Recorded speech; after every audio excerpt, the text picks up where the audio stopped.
Hey guys, welcome to Real Fishing, and today we're at one of my favorite spots here, and we're going to go over how to fish with crayfish. So let's pull one up and show you what they look like. So before we start fishing with one of these delicious little guys, let's talk about how you catch them. Pretty straightforward. You can get crayfish traps anywhere, any bait shop or supply store, thing like that, and they just love rotten meat. So stuff you have sitting over left in the fridge I find works. But if you have any dead fish, then that's always the go-to. So once you have your crayfish or your crawdad or whatever you like to call these guys, they make excellent fishing bait. So I use them in kind of an unconventional way. So I wanted to show you guys that and then go over how to fish them properly. So the way I'm going to do it right here, obviously I have some weeds and some brush to get over. But the way I like to do it is using a bobber. Now, this is a little bit unconventional because the way that the crayfish will sit is he won't move around like he is in my hand right now. He's just going to play dead if he's above the water. But the thing is, you really want to keep them up and out of the mud, because if you let them sink and touch the ground, they're just going to literally burrow into the mud, get all tied up and wrapped around in weeds, and become difficult for the fish to see. So I like to keep them up, and I try to keep them moving a little bit if we can. Now, ideally, what you would look for would be some sort of structure, which we actually have over here, so I might go over there at some point. And you would kind of let them sit and then bring them up real slow. You still want to get that natural movement right around structure, rocks, things like that, stuff where he's going to be able to stay up and out of the ground. So let's put this little fella on our hook here and see how we do. Now, crayfish are great for, anything will eat them. Obviously, they're better for bass. But at night, you'll catch catfish with them. Pike will be, pike eat anything. They'll be interested in them. I don't know about many people that specifically use them for pickerel, but I think if he was there, then he wouldn't have any issues. So how do we hook them? So we want to hook it about 1/3 the way down his tail. And we want to come right through the back, and we want to make sure that we puncture through the hard shell. That's really going to hold him in place, and you can launch him, pretty hard like this, and he's not going to go anywhere. So I'm using a fluorocarbon leader, and I do have a bobber. It is pretty shallow right here, so I'm only going to be holding him down about maybe a foot. We'll see how far out I can get him. But yeah, I've got 30-pound braid, and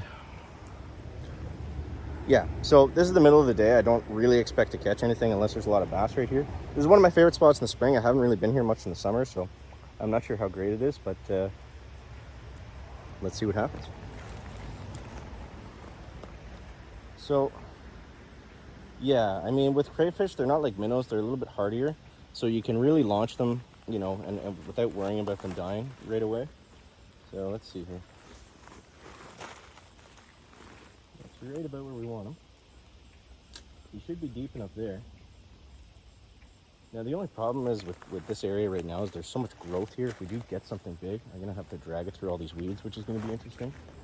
But yeah, there we go. So we'll keep an eye on the bobber, and yeah, so like I said, when you're fishing them, ideally you're gonna be bouncing them around on some kind of structure, rocks, near a bridge would be ideal. What I really like to do with them when I have my best success with them is not here. Like I said, this is kind of a different setup, but I thought it'd be cool to come here today. What I really like to do is find like a really high bridge, or the bigger the bridge, the bigger the water, the better, and just plunk them right off the side and just let him sit there, because he'll scoot around, and that action that he has is really just going to attract any big bass in the area. And he'll get eaten by rock bass, he'll get eaten by perch, and anything aggressive will come and check him out. But yeah, that's my favorite way to use them, is just dunking them right off the bridge. So yeah, that's basically all we had to talk about here. I brought some worms with me too, because I do want to actually catch stuff while I'm here, just in case this doesn't work out. I think it actually is pretty weedy, so I might have to throw him out. I might have to throw him out a little bit further. I think he's in too much growth there, but yeah, so that's how to trap them. A couple different ways on how to fish with them, and yeah, I mean, the bass love them. If they see them, they'll come up and just just like a vacuum. So I'll let you know how we do. Didn't really love that last spot we were in, so we're on the bridge now, right up beside the overpass. So apologies if it's a little bit noisy. So what we're gonna do, I'm gonna take the bobber off. We're gonna dunk him down, move him around a little bit, see what we catch.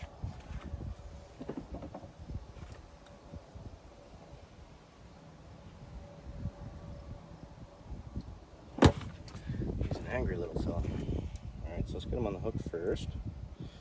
And same thing as before, just like we said. Right about 1/3 down the tail. He's a little freaked out, so he's trying to hide from us, but it's no problem. Doesn't really matter, you know, where you hook him, as long as you hook him well enough. Whatever swallows him is going to you know, go through. So it's not a big deal.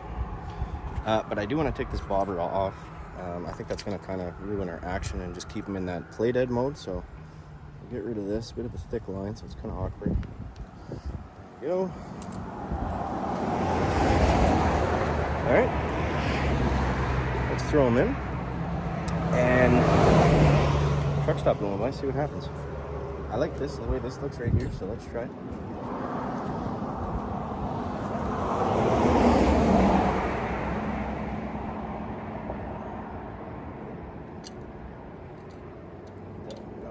There.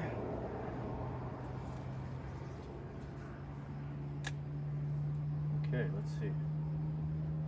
Alright, he's swimming around, which is good. So basically, what I'm going to do is I'm just going to keep him right around the rocks, let him touch down. That'll keep him happy and not playing dead, and then just jerk him around a little bit from there.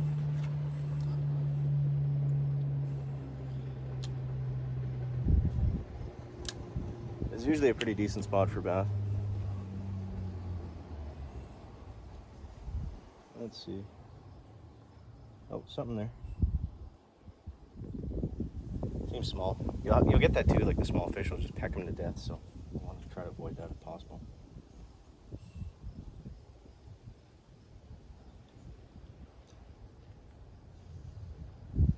Alright, let's see.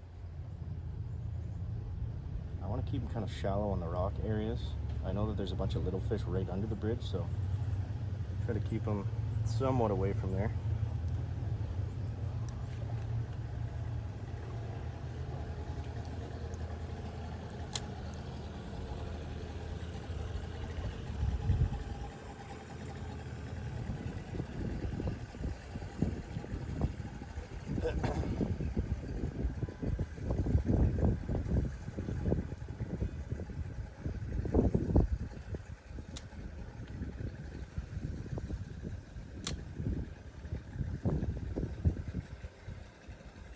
We're also right in the middle of the day when it's hot and sunny, so I mean, it's not really ideal conditions.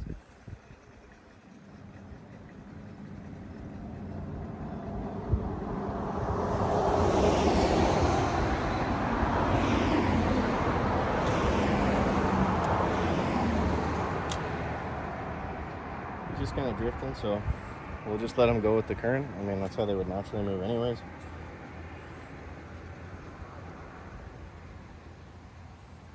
There's something touching him. If you got one on, just give him a little movement just to keep him interested. Maybe just let him sit too. No, he got off. So yeah, I'll try some other spots, and then if we do get anything, we'll let you guys know.